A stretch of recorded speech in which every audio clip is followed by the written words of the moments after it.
Welcome to the I Can't Sleep podcast, where I read random articles from across the web to bore you to sleep with my soothing voice.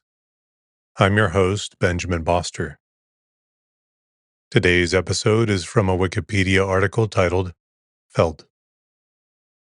Felt is a textile that is produced by matting, condensing, and pressing fibers together. Felt can be made of natural fibers such as wool or animal fur, or from synthetic fibers such as petroleum-based acrylic or acrylonitrile, or wood pulp-based rayon. Blended fibers are also common. Natural fiber felt has special properties that allow it to be used for a wide variety of purposes. It is fire retardant and self-extinguishing. It dampens vibration and absorbs sound, and can hold large amounts of fluid without feeling wet. Felt from wool is one of the oldest known textiles. Many cultures have legends as to the origins of felt making. Sumerian legend claims that the secret of felt making was discovered by Ornaman of Lagash. The story of Saint Clement and Saint Christopher relates that the men packed their sandals with wool to prevent blisters while fleeing from persecution. At the end of their journey, the movement and sweat had turned the wool into felt socks. Most likely, felt's origins can be found in Central Asia, where there is evidence of felt making in Siberia, Altai Mountains, in northern Mongolia, and more recently evidence dating back to the 1st century CE in Mongolia. Siberian tombs, 7th to 2nd century BCE, show the broad uses of felt in that culture, including clothing, jewelry, wall hangings, and elaborate horse blankets. Employing careful color use, stitching, and other techniques, these felt makers were able to use felt as an illustrative and decorative medium on which they could depict abstract designs and realistic scenes with great skill. Over time, these makers became known for the beautiful abstract patterns they used that were derived from plant, animal, and other symbolic designs. From Siberia and Mongolia, felt making spread across the areas held by the Turkic Mongolian tribes. Sheep and camel herds were central to the wealth and lifestyle of these tribes, both of which animals were critical to producing the fibers needed for felting.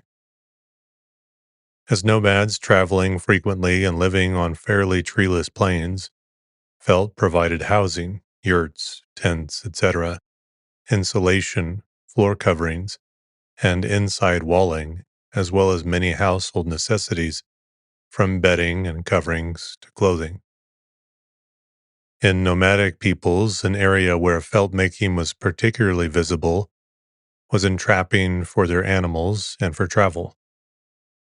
Felt was often featured in the blankets that went under saddles.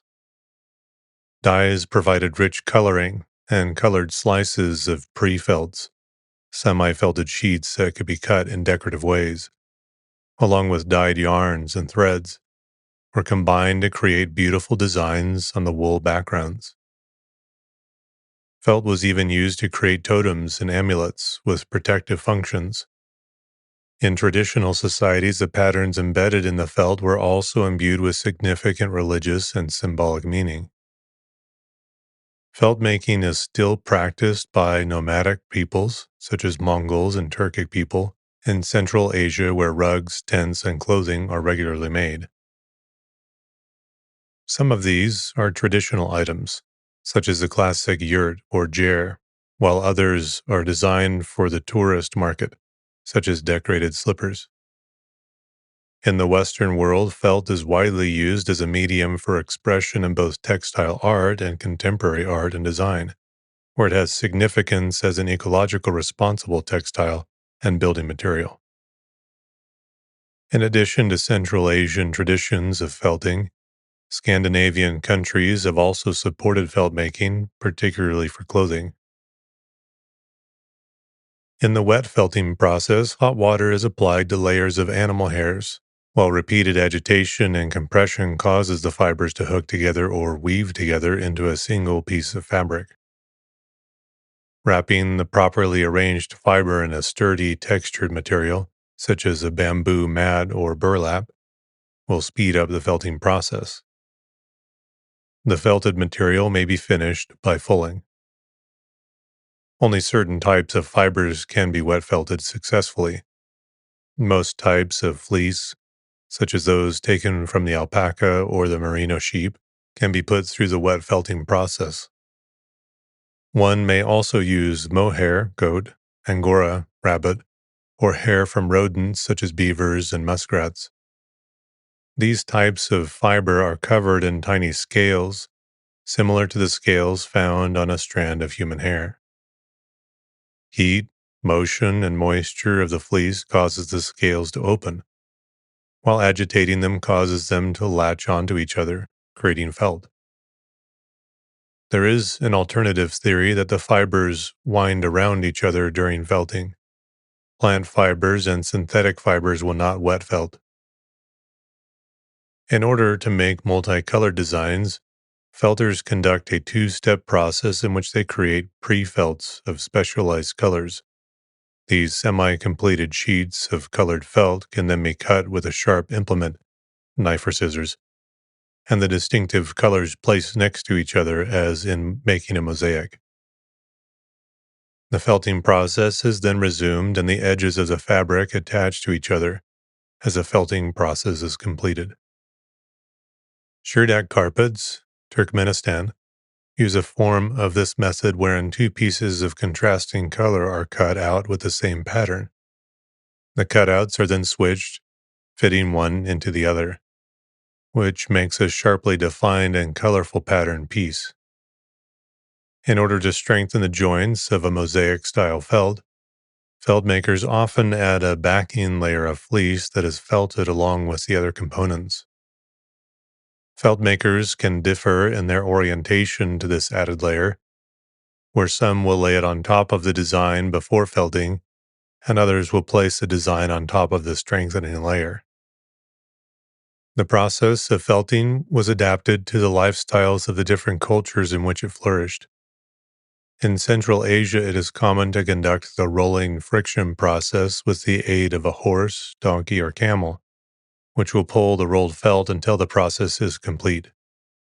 Alternately, a group of people in a line might roll the felt along, kicking it frequently with their feet. Further fulling can include throwing or slamming and working the edges with careful roll. In Turkey, some baths had areas dedicated to felt making use of the steam and hot water that were already present for bathing. As felting grew in importance to a society, so too did the knowledge about techniques and approaches. Amateur or community felting obviously continued in many communities at the same time that felting specialists and felting centers began to develop. However, the importance of felting to community life can be seen in the fact that in many Central Asian communities, felt production is directed by a leader who oversees the process as a ritual that includes prayer, words, and actions to bring good luck to the process. Successfully completing the creation of felt, certainly large felt pieces, is reason for celebration, feasting, and the sharing of traditional stories. In Turkey, craft guilds called ahi came into being, and these groups were responsible for registering members and protecting the knowledge of felting. In Istanbul, at one time, there were 1,000 felters working in 400 workshops registered in this ahi. Needle felting is a method of creating felt that uses specially designed needles instead of water. Felting needles have angled notches along the shaft that catch fibers and tangle them together to produce felt. These notches are sometimes erroneously called barbs, but barbs are protrusions, like barbed wire, and would be too difficult to thrust into the wool and nearly impossible to pull out. Felting needles are thin and sharp, with shafts of a variety of different gauges and shapes. Needle felting is used in industrial felt making, as well as for individual art and craft applications. Felting needles are sometimes fitted in holders that allow the use of two or more needles at one time to sculpt wool objects and shapes. Individual needles are often used for detail, while multiple needles that are paired together are used for larger areas or to form the base of the project. At any point in time, a variety of fibers and fiber colors may be added, using needles to incorporate them into the project. Needle felting can be used to create both two-dimensional and three-dimensional artwork, including soft sculpture, dolls, figurines, jewelry, and two-dimensional wool paintings. Needle felting is popular with artists and craftspeople worldwide. One example is Ikuyo Fujita, a Japanese artist who works primarily in needle felt painting and mogul pipe cleaner art. Recently, needle felting machines have become popular for art or craft felters. Similar to a sewing machine, these tools have several needles that punch fibers together. These machines can be used to create felted products more efficiently. The embellishment machine allows the user to create unique combinations of fibers and designs. Felt is used in a wide range of industries and manufacturing processes, from the automotive industry and casinos to musical instruments and home construction, as well as in gun wadding, either inside cartridges or pushed down the barrel of a muzzleloader. Felt had many uses in ancient times and continues to be widely used today. Felt is frequently used in industry as a sound or vibration damper, as a non-woven fabric for air filtration, and in machinery for cushioning and padding moving parts. Felt can be used in home furnishings like table runners, placemats, coasters, and even as backing for area rugs. It can add a touch of warmth and texture to a space. During the 18th and 19th centuries, gentlemen's headwear made from beaver felt were popular. In the early part of the 20th century, cloth felt hats, such as fedoras, trilbies, and Homburgs, were worn by many men in the Western world. Felt is often used in footwear as boot liners, with the Russian Valenki being an example. Many musical instruments use felt. It is often used as a damper. On drum cymbal stands, it protects the cymbal from cracking and ensures a clean sound. It is used to wrap bass drum strikers and timpani mallets. Felt is used extensively in pianos. For example, piano hammers are made of wool felt around a wooden core. The density and springiness of the felt is a major part of what creates a piano's tone. As the felt becomes grooved and packed with use and age, the tone suffers. Felt is placed under the piano keys on accordions to control touch and key noise. It is also used on the palettes to silence notes not sounded by preventing airflow. Felt is used with other instruments, particularly stringed instruments, as a damper to reduce volume or eliminate unwanted sounds. Felt is used for framing paintings. It is laid between the slip mount and picture as a protective measure to avoid damage from rubbing to the edge of the painting. This is commonly found as a preventative measure on paintings which have already been restored or professionally framed. It is widely used to protect paintings executed on various surfaces, including canvas, wood panel, and copper plate. A felt-covered board can be used in storytelling to small children. Small felt cutouts or figures of animals, people, or other objects will adhere to a felt board, and in the process of telling the storyteller also acts it out on the board with the animals or people. Puppets can also be made with felt. The best-known example of felt puppets are Jim Henson's Muppets. Felt-pressed dolls, such as Lency dolls, were very popular in the 19th century and just after World War I. As part of the overall renewal of interest in textile and fiber arts, beginning in the 1970s and continuing through today, felt has experienced a strong revival in interest, including its historical roots. Polly Stirling, a fiber artist from New South Wales, Australia, is commonly associated with the development of Nuno felting, a key technique for contemporary art felting. German artist Joseph Beuys prominently integrates felt within his works. English artist Jenny Cowan shifted from traditional drawing and painting media into using felt as her primary media. Modern-day felters with access to a broad range of sheep and other animal fibers have exploited knowledge of these different breeds to produce special effects in their felt. Fleece locks are classified by the Bradford or micron count, both which designate the fineness to coarseness of the material.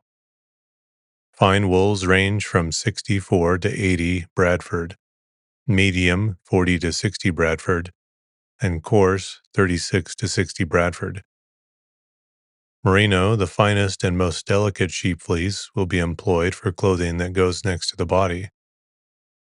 Cloudy Youngstra raises traditional and rare breeds of sheep with much hardier coats, Drenthe, Heath, Gotland, Schoonbeek, and Wensleydale on her property in Friesland, and these are used in her interior design projects.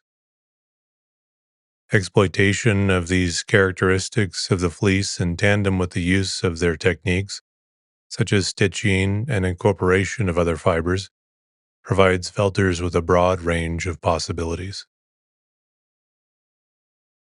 Textile is an umbrella term that includes various fiber-based materials, including fibers, yarns, filaments, threads, different fabric types, etc. At first, the word textiles only referred to woven fabrics. However, weaving is not the only manufacturing method, and many other methods were later developed to form textile structures based on their intended use. Knitting and non-woven are often popular types of fabric manufacturing.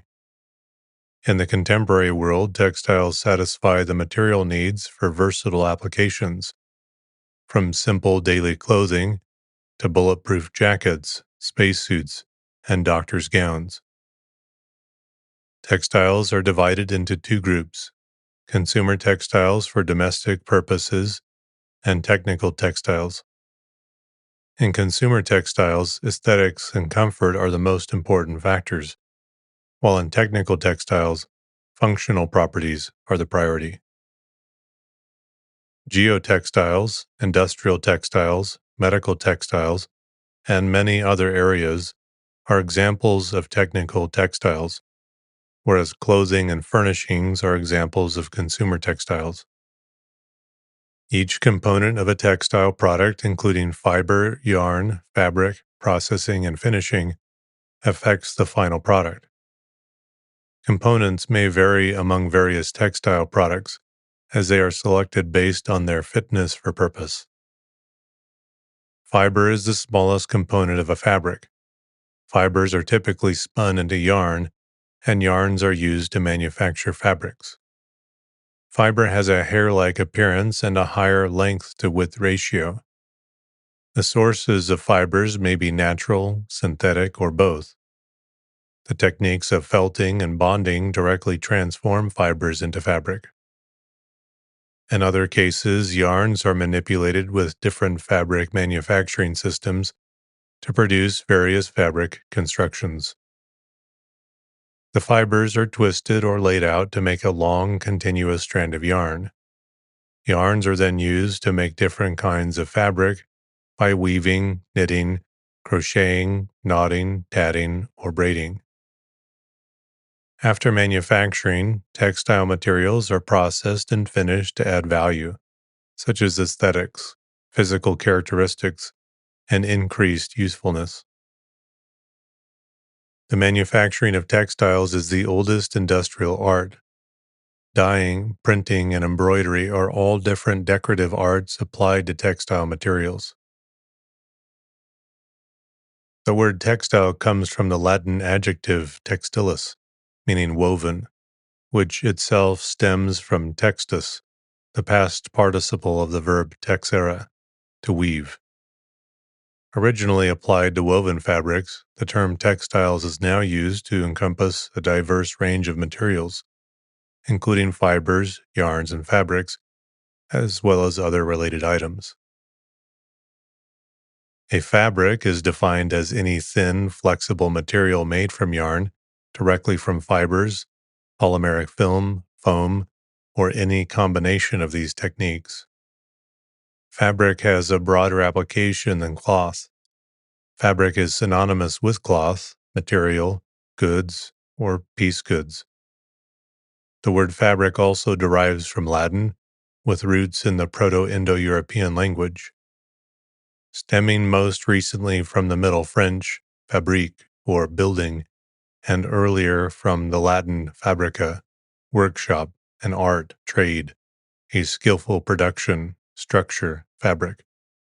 The noun fabrica stems from the Latin faber, artisan who works in hand materials, which itself is derived from the Proto-Indo-European dab, meaning to fit together. Cloth is a flexible substance typically created through the process of weaving, felting, or knitting using natural or synthetic materials.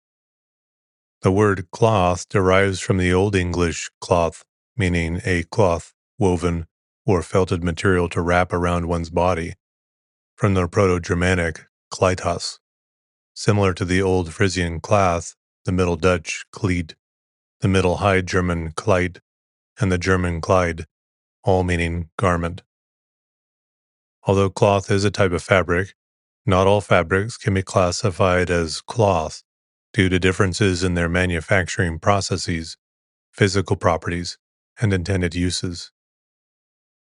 Materials that are woven, knitted, tufted, or knotted from yarns are referred to as cloth, while wallpaper, plastic upholstery products, carpets, and non-woven materials are examples of fabrics. Textiles themselves are too fragile to survive across millennia. The tools used for spinning and weaving make up most of the prehistoric evidence for textile work. The earliest tool for spinning was the spindle, to which a whorl was eventually added. The weight of the whorl improved the thickness and twist of the spun thread. Later, the spinning wheel was invented. Historians are unsure where, some say China, others India. The precursors of today's textiles include leaves, barks, fur felts, and felted cloths. The Banten burial cloth, the oldest existing example of warp ikat in Southeast Asia, is displayed at the National Museum of the Philippines. The cloth was most likely made by the native Asian people of northwest Romblon.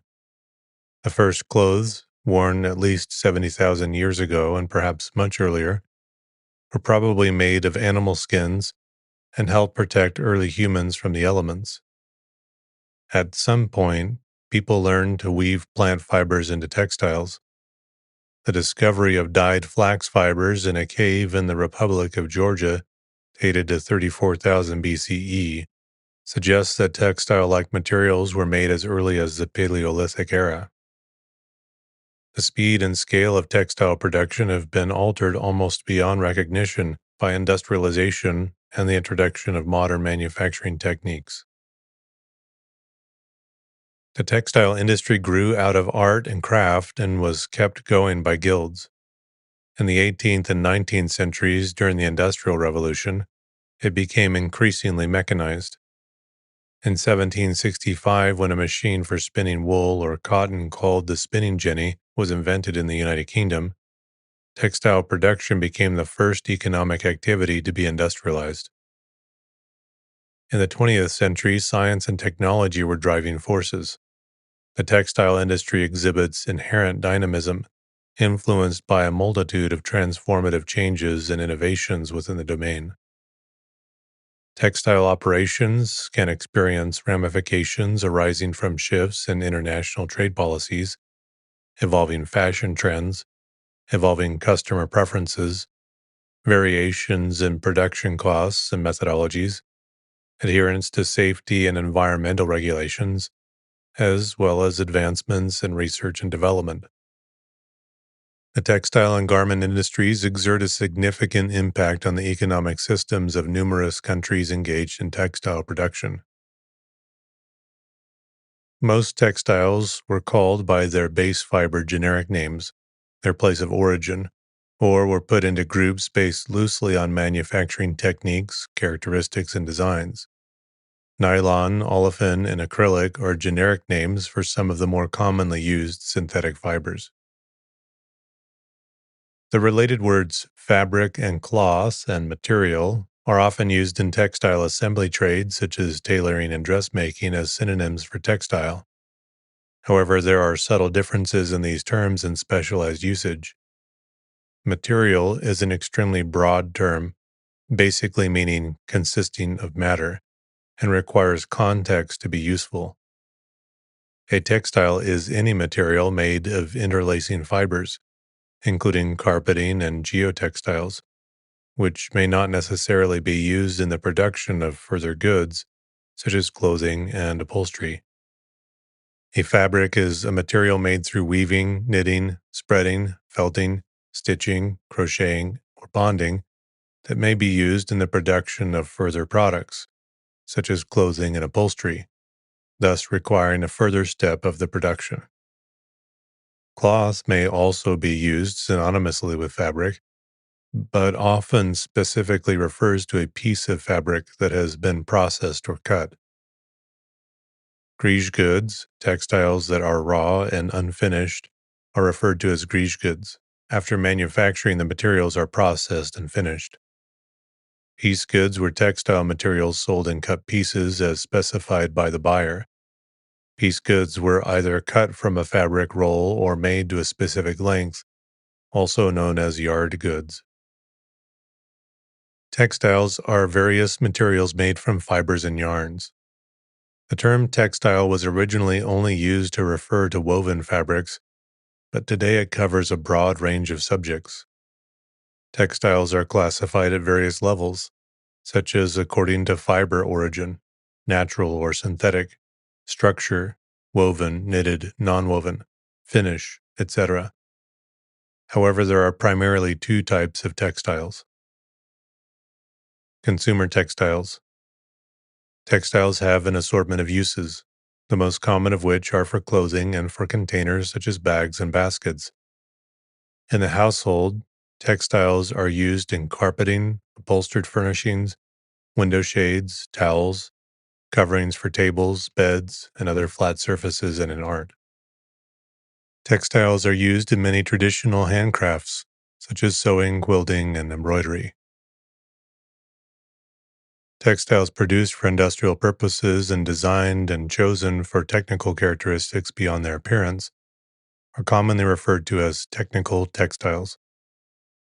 Technical textiles include textile structures for automotive applications, medical textiles such as implants, geotextile, reinforcement of embankments, agrotextiles, textiles for crop protection, protective clothing, such as clothing resistant to heat and radiation for firefighter clothing, against molten metals for welders, stab protection, and bulletproof vests. In the workplace, textiles can be used in industrial and scientific processes such as filtering. Miscellaneous uses include flags, backpacks, tents, nets, cleaning rags, transportation devices such as balloons, kites, sails, and parachutes. Textiles are also used to provide strengthening in composite materials such as fiberglass and industrial geotextiles. Due to the often highly technical and legal requirements of these products, these textiles are typically tested in order to ensure they meet stringent performance requirements. Other forms of technical textiles may be produced to experiment with their scientific qualities and to explore the possible benefits they may have in the future. Threads coated with zinc oxide nanowires, when woven into fabric, have been shown capable of self-powering nanosystems, using vibrations created by everyday actions like wind, or body movements to generate energy. Textiles are all around us. The textile is a component of basic needs like food and shelter. Textiles are everywhere in our lives, from bath towels to spacesuits. Textiles help humans by comforting, protecting, and extending their lives.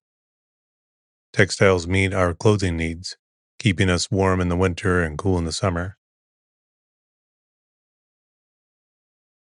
There are several applications for textiles, such as medical textiles, intelligent textiles, and automotive textiles. All of them contribute to the well being of humans. The term serviceability refers to a textile product's ability to meet the needs of consumers. The emphasis is on knowing the target market and matching the needs of the target market to the product's serviceability. Serviceability or performance in textiles is the ability of textile materials to withstand various conditions, environments, and hazards.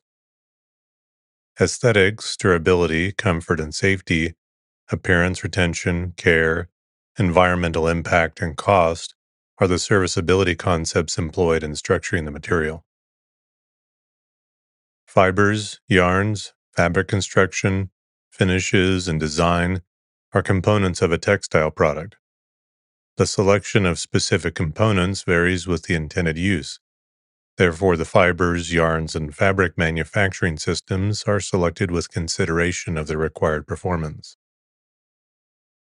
Textiles, textile production, and clothing were necessities of life in prehistory, intertwined with the social, economic, and religious systems. Other than clothing, textile crafts produced utilitarian, symbolic, and opulent items. Archaeological artifacts from the Stone Age and the Iron Age in Central Europe are used to examine prehistoric clothing and its role in forming individual and group identities. Artifacts unearthed in various archaeological excavations informs us about the remains of past human life and their activities. Dyed flax fibers discovered in the Republic of Georgia indicate that textile-like materials were developed during the Paleolithic period. Several textile remnants, such as the Inca Empire's textile arts remnants, which embody the Inca's aesthetics and social ideals, serve as a means for disseminating information about numerous civilizations, customs, and cultures. There are textile museums that display history related to many aspects of textiles. A textile museum raises public awareness and appreciation of the artistic merits and cultural significance of the world's textiles on a local, national, and international scale.